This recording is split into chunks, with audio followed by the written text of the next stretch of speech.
Mr. Speaker, the President of the United States. Un rite incontournable de la vie politique américaine.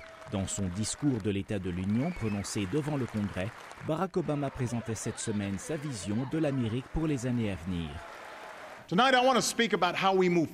Ce soir, je voudrais vous inviter à construire une économie durable, une économie bâtie sur l'industrie et l'énergie américaine, sur la formation des travailleurs américains, ainsi que sur une renaissance de nos valeurs.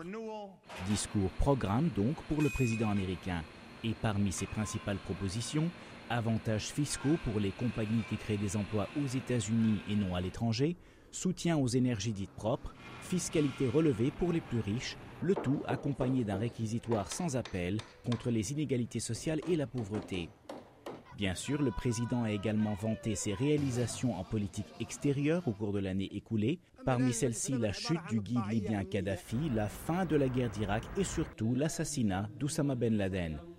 Mais c'est sans doute sur l'économie et le social que le public jugera le président, car même si le taux de chômage est en légère baisse, il reste quand même 13 millions d'Américains en quête d'emploi.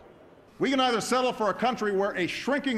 ne saurions nous contenter du succès croissant d'un petit nombre, alors qu'une majorité grandissante arrive à peine à joindre les deux bouts, car nous pouvons rebâtir une économie où chacun aura sa chance, chacun fera sa part et chacun respectera les mêmes règles. Une vision des choses que, dans sa réponse télévisée au président, le gouverneur Mitch Daniels, représentant de l'opposition républicaine, assimilait à du divisionnisme. Il est triste de voir à quel point l'administration Obama essaie de nous diviser, d'avoir bonne presse auprès de certains Américains, tout en fustigeant d'autres. Or, en période de crise, nous sommes tous dans le même bateau. Selon la Constitution américaine, le président est censé venir devant le Congrès de temps à autre, c'est la formule exacte, de temps à autre pour rendre compte de l'état du pays. C'est donc par tradition politique, par convention que le discours dit de l'état de l'Union a lieu chaque année à la fin de janvier. Et cette année, ce discours était l'occasion pour le président Obama, en quelque sorte, de lancer sa campagne pour un second mandat, surtout dans la mesure où l'opposition républicaine a déjà engagé la bataille électorale depuis plusieurs mois.